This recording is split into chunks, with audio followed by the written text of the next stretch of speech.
friends, welcome back to Making the Most with MG. If you joined me for my last few videos, we have been talking about the functions of behavior, better known to you as the why are my children behaving the way that they are.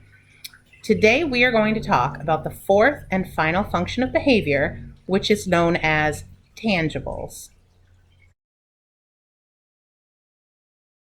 When we talk about tangible items as something a child is behaving to gain access to, what we really mean is stuff. Your child is trying to get maybe a toy, it could be money, it could be a turn on a video game, or it could be access to food. So your child's behavior, they are hoping that the payout will be that they will get access to whatever that item is that they're desiring. There are many classic examples of children having challenging behaviors because they're trying to gain access to a tangible item.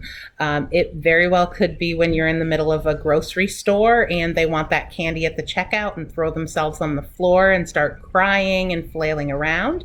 It may be the child that hits another child because they want the toy that the other child has. Or maybe your kids are playing together with the video games and one of them wants a turn, so they start to pull the remote control from the other child. So in all of those examples, it's a child doing something in hopes of gaining access to that tangible item.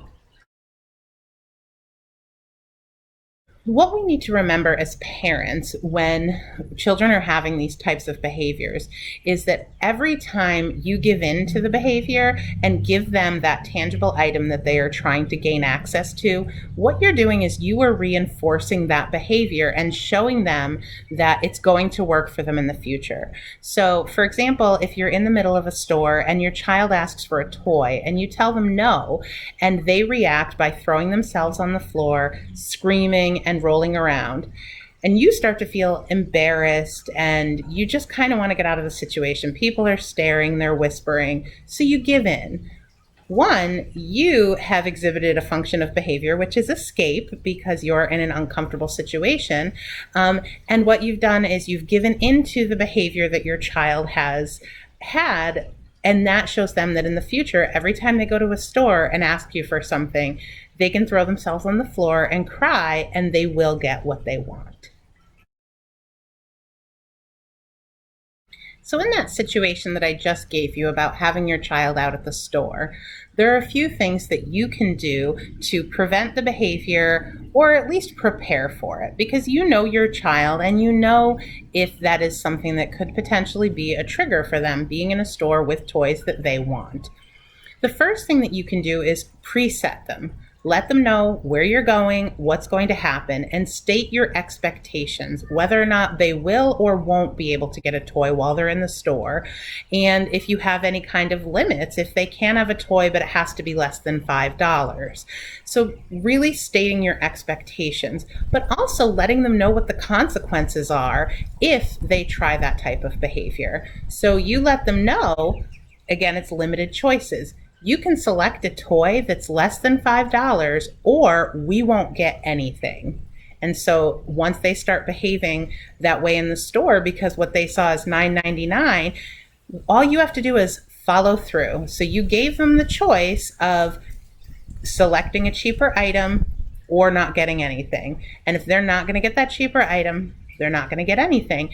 But you have to be willing to follow through with that consequence, because the second that you don't, again, you have reinforced that behavior and shown them that with a matter of time, you're going to be able to be worn down and give in.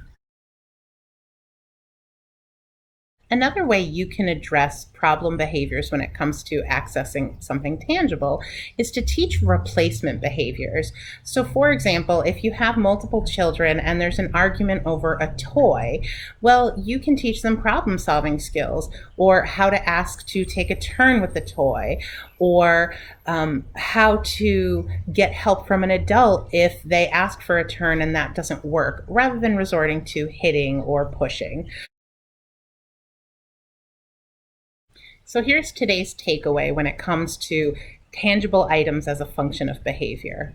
For you as a parent, It's very important that you say what you mean what you say, and follow through. Because if your child wants something and they choose to exhibit a challenging behavior to get access to it, and you give in, then what you're doing is increasing the likelihood that this is going to continue. And maybe not just for you, but maybe other places too. Maybe your child hits their sibling to get something, and then they go to school and they hit other children to get toys, because what they've learned is hitting equals I get what I want. So please remember, say what you mean and mean what you say. In my next video, we're going to talk a little bit more about tangibles, but I want to talk to you about how tangibles don't always have to be a negative thing when it comes to shaping behavior. So join me next time. Until then, have a great day and stay safe.